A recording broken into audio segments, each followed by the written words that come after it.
আসসালামু আলাইকুম রাহমাতুল্লাহি ওয়া বারাকাতুহু।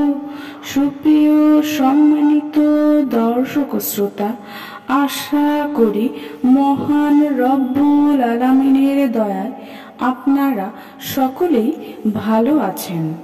সুপ্রিয় সম্মানিত দর্শক শ্রোতা, আজকে হযরত বিলাল হাবশী রাদিয়াল্লাহু তাআলা আনহু থেকে একটি ঘটনা বর্ণনা করব।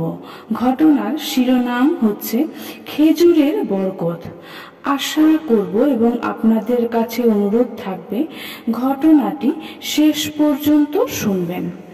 হযরত ইরবাজ রাদিয়াল্লাহু তাআলা আনহু বলেন, আমি সফরে কিংবা অসফরে সর্বদা নবীজি সাল্লাল্লাহু আলাইহি ওয়াসাল্লামের দরজায় পড়ে থাকতাম। একদা আমরা তাবুকে ছিলাম। আমরা রাতের বেলায় একটা কাজে কোথাও গিয়েছিলাম। যখন আমরা নবীজি সাল্লাল্লাহু আলাইহি ওয়াসাল্লামের নিকট ফিরে এলাম, তখন নবীজি সাল্লাল্লাহু আলাইহি ওয়াসাল্লাম তার সঙ্গী সাথী সকলেই রাতের খাবার খেয়ে নিয়েছিলেন। নবীজি সাল্লাল্লাহু আলাইহি ওয়াসাল্লাম আমাকে জিজ্ঞেস করলেন, আজ রাতে তোমরা কোথায় ছিলে? আমি রাত্রে কোথায় ছিলাম তা নবীজি সাল্লাল্লাহু আলাইহি ওয়াসাল্লামকে বললাম। ইতোমধ্যে হযরত জাআল ইবনে সুরাকা ও হযরত আব্দুল্লাহ ইবনে মাকাল মুজানিও এলেন। এভাবে আমরা তিনজন হয়ে গেলাম। তিনজনেরই ক্ষুধা লেগেছিল। নবীজি সাল্লাল্লাহু আলাইহি ওয়াসাল্লাম হযরত উম্মে সালামা রাদিয়াল্লাহু তাআলা আনহু এর তাঁবুতে গিয়ে আমাদের খাবারের জন্য কিছু চাইলেন, কিন্তু তিনি কিছুই পেলেন না। তারপর তিনি হযরত বিলাল রাদিয়াল্লাহু তাআলা আনহুকে ডেকে জিজ্ঞেস করলেন, কিছু আছে? বিলাল রাদিয়াল্লাহু তাআলা আনহু চামড়ার থলে ধরে ঝরতে লাগলে তার মধ্যে থেকে 7টি খেজুর বের হলো। নবীজি সাল্লাল্লাহু আলাইহি ওয়াসাল্লাম ওই খেজুরগুলি একটা বড় পাত্রে ঢাললেন এবং ওগুলোর উপর নিজের হাত মোবারক রাখলেন ও আল্লাহর নাম নিলেন। এরপর বললেন, আল্লাহর নাম নিয়ে খাও।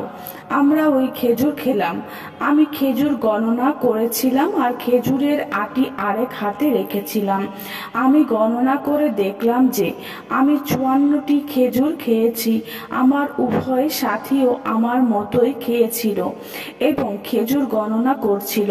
তারা প্রত্যেকেই 50 থেকে 60টি খেজুর খেয়েছিল। তখন আমরা খাবার থেকে হাত সরিয়ে নিলাম। তখনও খেজুর সেরকমও ছিল, অর্থাৎ খাবার থেকে হাত সরিয়ে নেওয়ার পরেও খেজুর সেই রকমই ছিল। এরপর নবীজি সাল্লাল্লাহু আলাইহি ওয়াসাল্লাম বললেন, হে বিলাল, এগুলো তোমার থলের মধ্যে রেখে দাও। পরের দিন নবীজি সাল্লাল্লাহু আলাইহি ওয়াসাল্লাম ওই খেজুরগুলো পাত্রে ঢাললেন এবং বললেন, আল্লাহর নাম নিয়ে খাও।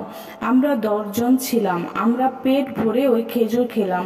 যখন আমরা খানা থেকে হাত সরালাম, তখনও 60টি খেজুরই ছিল।